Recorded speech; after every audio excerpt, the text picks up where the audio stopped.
ভালো ভালো কাপড় পরে কোথায় যাইছো? বলছি রোহনদা বাড়ি নেমন্তন্ন আছে, আমরা সবাই খেতে যাচ্ছি। রোহনদের বাড়ি খেতে যাইছো? তোমরা জানো না সমাজ থেকে অনেক এক ঘুরি করে দিছি। জানি মোড়ল সাহেব, ওদের বাড়ি খাসির মাংস হয়েছে তো তাই লোভ সামলাতে পারছি নি। খাসির মাংস? তোমার স্বামীরা কোথায় আছে? ওরা তো খেয়ে বাড়িতে গিয়ে শুয়ে আছে। খেতে কেমন দিয়েছে? হ্যাঁ ভালো দিচ্ছে, যে যেমন খেতে চাইছে তাকে তেমন দিচ্ছে।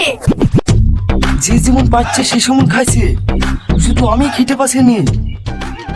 মোড়ল সাহেব তাহলে আমরা গেলাম। না না, ওরা এক ঘড়ি, তোমাদের যা হবে না। নিজের গুণগোষ্ঠী সব রুটি বুটি খাইছে, ওদের টাটকা খাওয়াতে নাই আর আমাদের টাটকাতে এসছে। কি? আমাদের বাড়ি সবাই গেছে? হ্যাঁ সবাই গেছে, চোখ ভরে কি দেখো গা। এই যা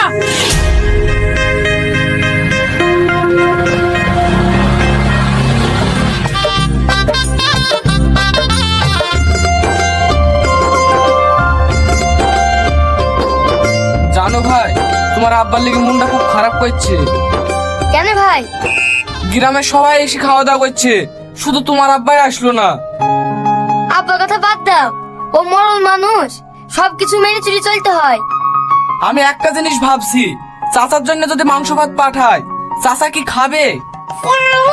অবশ্যই খাবে, খাসির মাংস কথা শুনলে না আব্বা লোভ সামলাতেই পারবে না।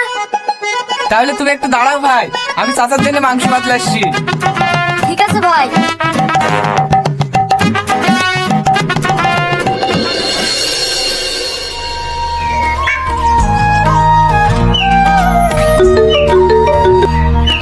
এই তুই আমার লাগি খাবার করিস নি কেন তাই বল। কি করে খাবার করব? বাড়ি সবাই নিমন্ত্রণ ছিল, তার জন্য আমি খাবার করিনি। এই তুই জানিস নি তোর মতন ওরা এক ঘড়ি?